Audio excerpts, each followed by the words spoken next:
की एवढे दिवस ब्लॉग नाही यायचं कारण होतं की माझी एक्झाम चालू होते ना, म्हणून. आता माझी एक्झाम्स खतम झाली, आता मी एकदम फ्री आहे, टेन्शन फ्री. आता मी जाणार सेकंडमध्ये. आणि फ्रेंड्स, आता मी कुठे आले, चैत्र नवरात्र चालू आहे ना, म्हणून आम्ही आलेलो इथे. तुम्हाला दाखवते, लय भारी डेकोरेशन केलं. फ्रेंड्स बघू शकते अजून पुढे तर तुम्हाला अजून दाखव. आणि फ्रेंड्स, हा आम्ही आलेले त्याला पाहिलं, ते लय भारी डेकोरेशन केलंय. फ्रेंड्स बघा, इथे आहे हनुमान आणि इथे पुढे पण बघा किती गर्दी झाली आहे इथे.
झालेलं फायनली. आता आम्ही चाललेलो बाहेर मार्केट पण लागलं. मी तुम्हाला दाखवते आधी आपण चप्पल घालून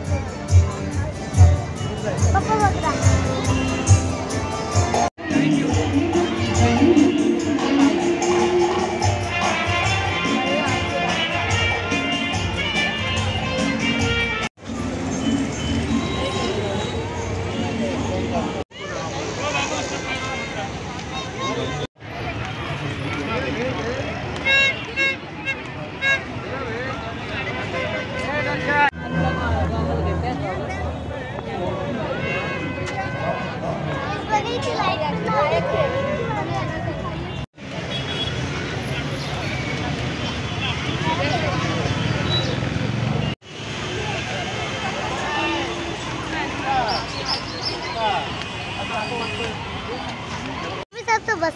कसे झाले ते तर मी तुम्हाला दाखवू नाही शकले, कारण की एवढी गर्दी होती.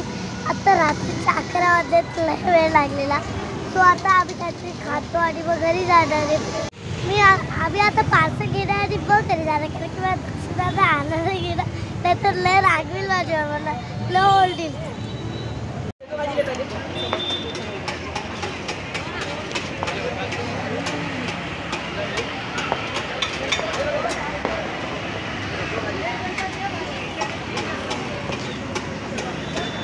आम्ही इथे पावभाजी घेतली, त्याची पावभाजी टेस्टी असते. फ्रेंड्स, माझं फायनली आम्ही घरी आलेलो आहे. माझं झालेलं आहे पावभाजी खाऊन. आम्ही पावभाजी आणलेली ना, आणि बघा ना, मी माझा फोन घेतला, टकले ना माझ्या फोनमध्येच पडले. टाकू माझा आहे हा फोन, माझा आहे टाकू. सो आय होप तुम्हाला माझा ब्लॉग आवडला असेल तर मला लाईक करा, शेअर करा आणि सबस्क्राईब करा. मी ते तुम्हाला नेक्स्ट ब्लॉगमध्ये थँक्यू. बाय.